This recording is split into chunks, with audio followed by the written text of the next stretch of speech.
tous, c'est Seb du blog guitareexploration.com. J'espère que vous allez bien. Moi je suis ravi de vous retrouver pour une nouvelle vidéo toujours sur le morceau Coquette. Mais cette fois-ci, on va voir le solo magistral de Django Reinhardt. Le titre Coquette convient parfaitement au solo de Django, puisque coquet veut dire élégant, de bon goût, raffiné et bien arrangé. Clairement, ce solo de Django est mythique. Et personnellement, il me procure la sensation paradoxale de pouvoir en discuter aussi longtemps qu'il me laisse sans voix. Les solos de Django, c'est comme des pièces de musique classique. C'est tellement beau qu'on croirait que c'est écrit. Django, c'est le son, le placement rythmique, le toucher, le choix des notes et le phrasé. Il est très spécial comme musicien. Et sans pour autant rendre tout le monde fanatique, je pense qu'il ne laisse personne indifférent.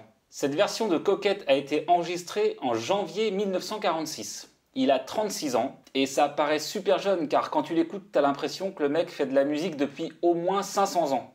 Alors rentrons dans le vif du sujet. On va analyser le solo, mais avant je vous invite à écouter la version d'origine de 1928 de Guy Lombardo pour la mélodie du thème. Car bien souvent en manouche on apprend à faire des chorus sur les grilles et on laisse les autres jouer le thème. Il y en a qui se reconnaîtront, moi le premier.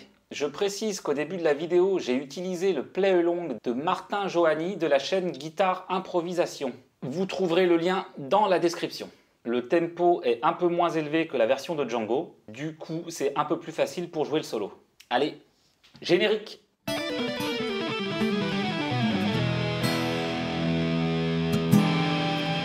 N'oubliez pas de télécharger la partition sur le blog, le lien est juste en dessous dans la description. Alors la première phrase du solo, c'est un cliché typique de Django où il met en valeur la note La, qui est la dominante dans la hiérarchie des notes de la gamme de Ré majeur.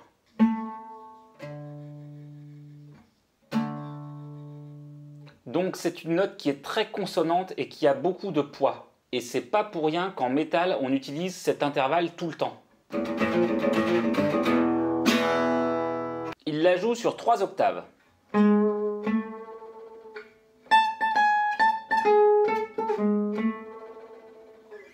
Il utilise une approche chromatique.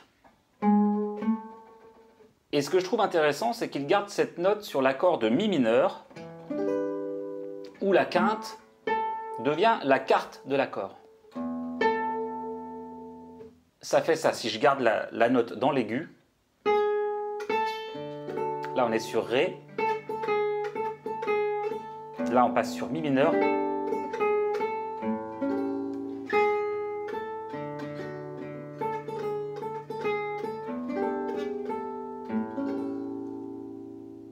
Je trouve ça intéressant car la quarte c'est pas forcément une note que je vais penser à mettre en valeur sur un accord mineur, sauf éventuellement dans un contexte modal. Donc personnellement ça me rappelle d'utiliser cette note plus souvent, comme dans le thème de Swing 48.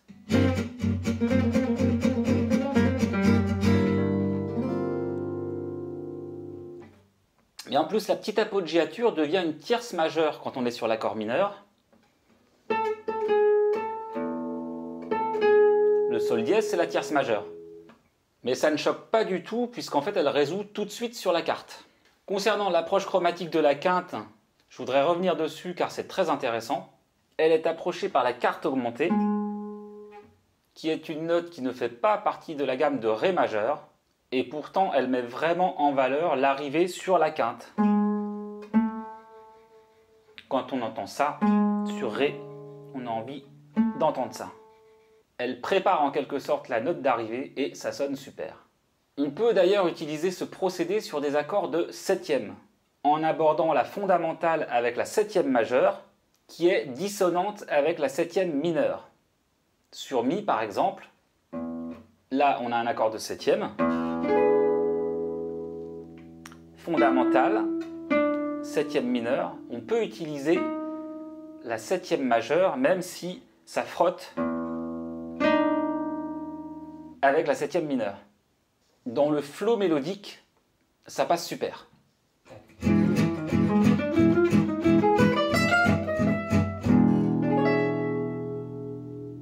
On peut également faire la même chose sur les accords mineur 7 en jouant la septième majeure aussi.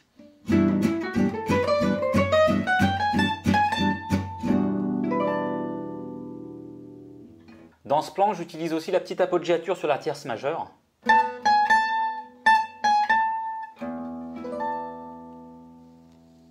Comme Django. Alors toutes ces appoggiatures qui sont à un demi-ton des notes importantes de l'accord, des notes des arpèges, que ce soit fondamentale, tierce majeure, tierce mineure ou quinte, ça sert simplement à les mettre en valeur et à créer des mouvements mélodiques.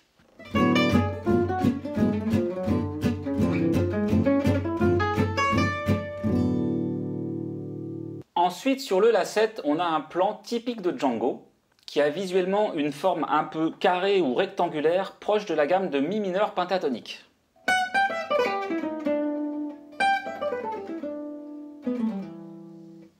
Il le joue souvent sur un deuxième degré ou un cinquième degré, donc soit des accords mineurs 7, soit des accords 7, qu'on appelle aussi des accords de dominante. Là, pour moi, il fait quand même plus ressortir la forme du mi mineur 7 que du La7, car il joue la note Ré, qui est la septième de mi mineur, et non la note Do dièse, qui serait la tierce de La7. Mais là, je chipote un peu parce que ça marche très bien dans les deux cas. Ensuite, à nouveau sur le mi mineur, donc on était là. Il vient ici. Là, il joue la triade de Ré sur mi mineur. Alors n'hésitez pas à imprimer la partition et à suivre en même temps que je vous explique. Ça sera plus simple pour vous. D'ailleurs, tous les exemples que je donne entre temps sont disponibles en téléchargement avec la partition du solo de Coquette. Donc moi, dans cette forme, je pense tout de suite à l'accord de Sol septième majeur, vu qu'on est sur un accord de Mi mineur. Ça, j'en ai déjà parlé dans la vidéo du solo de Birelli sur Coquette. Et donc là, on aurait même un Sol septième majeur avec une neuvième, qui est vraiment la substitution parfaite à jouer sur un accord de Mi mineur.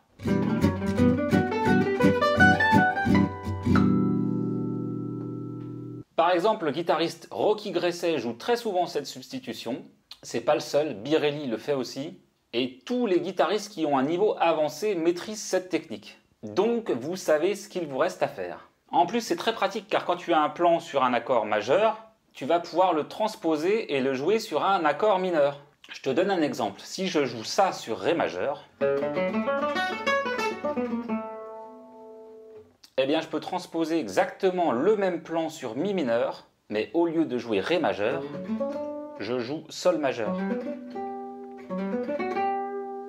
Et ça va donner ça.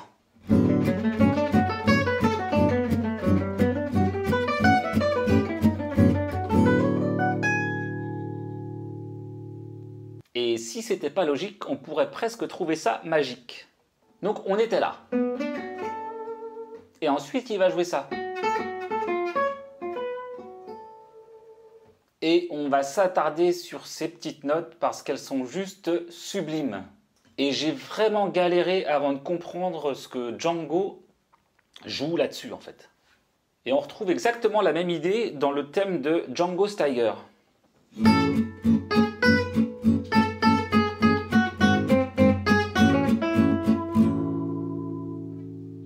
On a un premier degré qui dure assez longtemps. Et pour créer un peu de mouvement, on va faire une appoggiature au demi-ton inférieur qui va durer une mesure. Donc ça donne ça.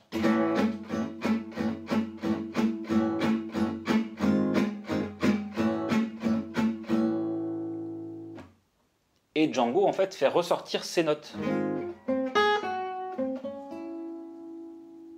On a la même approche dans des thèmes comme Zemzereise, sauf que la descente au demi-ton inférieur dure 2 mesures.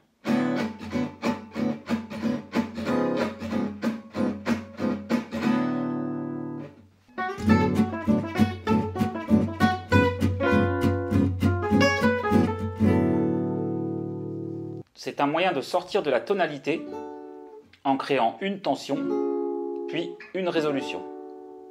En fait, ce qui se passe sur Coquette, c'est exactement la même chose, sauf qu'il fait ça sur un 2-5 et dans un temps beaucoup plus court.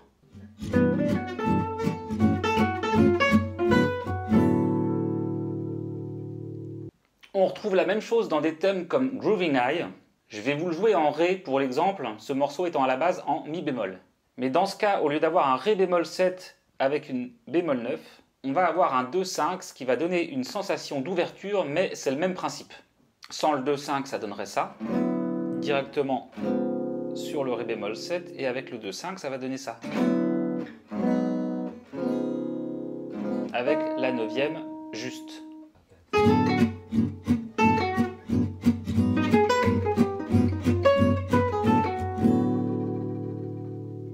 On retrouve ça encore dans I See You in My Dreams, où après le Fa, on va descendre sur le Mi7 pendant une mesure, et si je réutilise le thème de Django Steiger, ça va donner ça.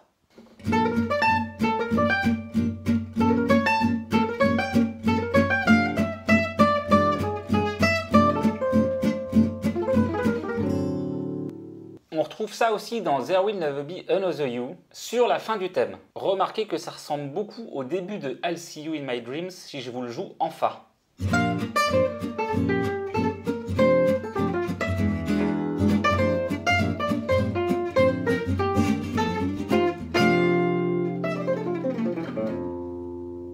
J'en profite d'ailleurs pour vous montrer qu'on peut utiliser la fin de la suite d'accords de There Will Never Be sur le début de Coquette. Sur la fin de There Will, on a ça.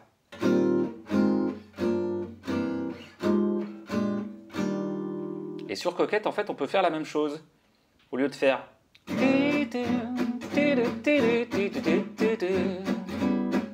on peut faire... on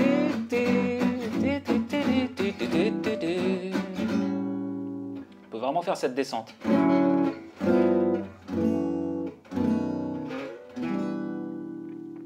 Voilà, c'était le petit bonus. Et alors, ce petit motif de Django, ça marche aussi super sur un blues.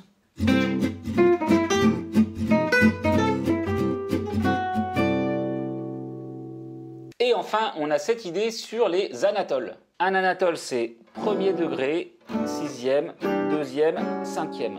1, 6, 2, 5. Donc, Ré, Si, Mi, La. Mais on peut aussi le jouer comme ça.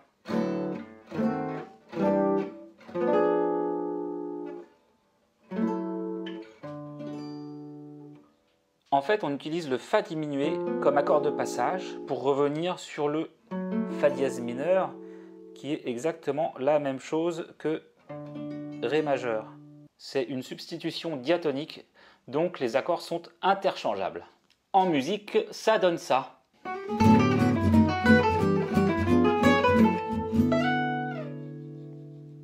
Et pour vraiment finir sur le sujet, vous pouvez jouer l'appoggiature inférieure sur le premier temps. Ça sera considéré comme un retard et on va commencer par la tension. Donc au lieu de jouer Ré, on va jouer Ré bémol et résoudre tout de suite après.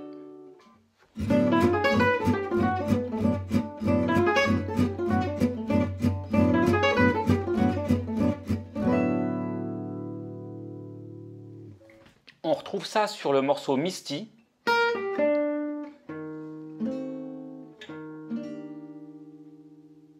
Ou sur Troublant Boléro quand on arrive sur le B.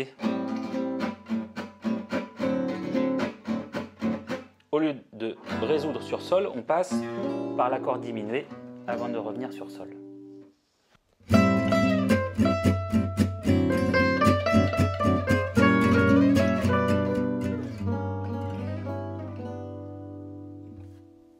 Donc comme je disais, on peut jouer ça sur un accord statique. Ou tout simplement rejouer le plan de Django.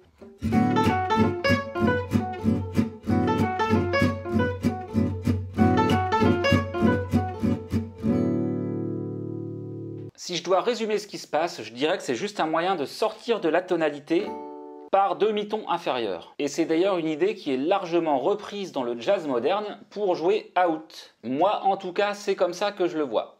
Dedans, dehors, dedans. Voire on peut commencer dehors directement et revenir dedans ensuite. Alors là, je suis parti un peu loin juste avec la 7e mesure du solo de Django. Donc pour pas que la vidéo dure 3 jours, on va voir rapidement juste 3 derniers plans. Celui de la mesure 33, mesure 41 et mesure 59. Mesure 33, sur le La7, il joue 7 accords.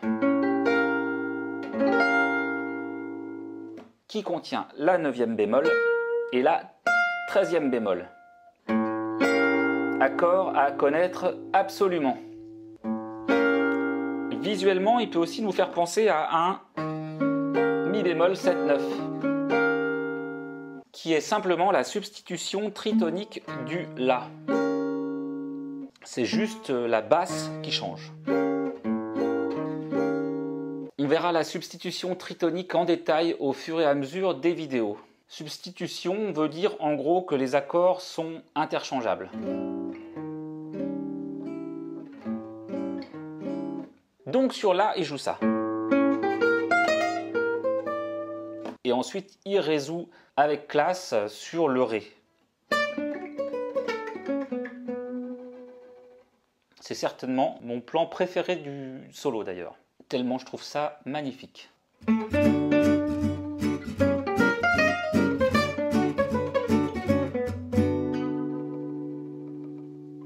Ensuite, mesure 41, il va falloir vous retrousser les manches. D'ailleurs, c'est pour ça que je joue en t-shirt, c'est beaucoup plus pratique. Alors, c'est simplement un arpège de Ré, sauf qu'on entoure toutes les notes de l'arpège par une note supérieure diatonique et inférieure chromatique. Ça donne ça.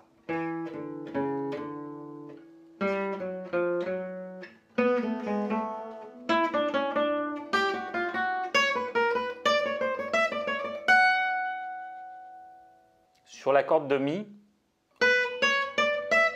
on va monter la gamme, mais avec le même principe.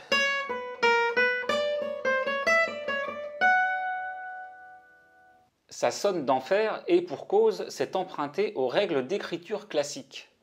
Et sur ce plan, il va falloir juste trouver le doigté qui vous convient. Moi, je le joue avec mes 4 doigts.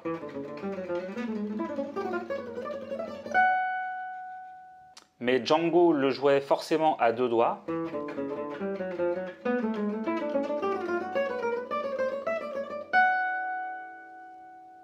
Ce qui n'est pas très pratique pour moi. Donc le conseil que je peux vous donner pour ce plan, c'est de ne pas le jouer trop fort et d'accentuer juste les notes sur la corde de Mi aigu. On entend que c'est ce que Django fait dans l'enregistrement. Sinon, vous pouvez aussi remplacer la première partie, qui est ici, par 2 fois ça.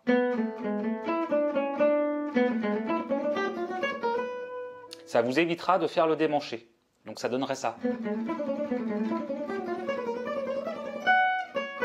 Bon là, il y a pas mal de taf. Vous pouvez aussi vous assurer à la main droite que vous avez bien le bon débit sur toutes les cordes en étouffant ici.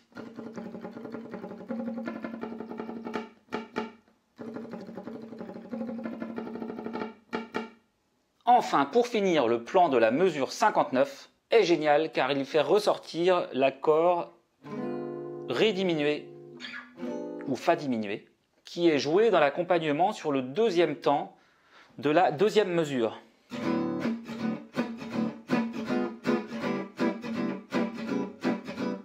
On passe par là.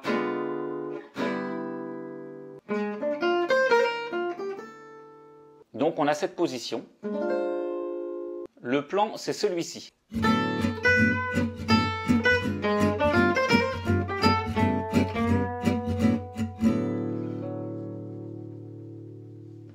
On note que visuellement, c'est la même position que le La tout à l'heure.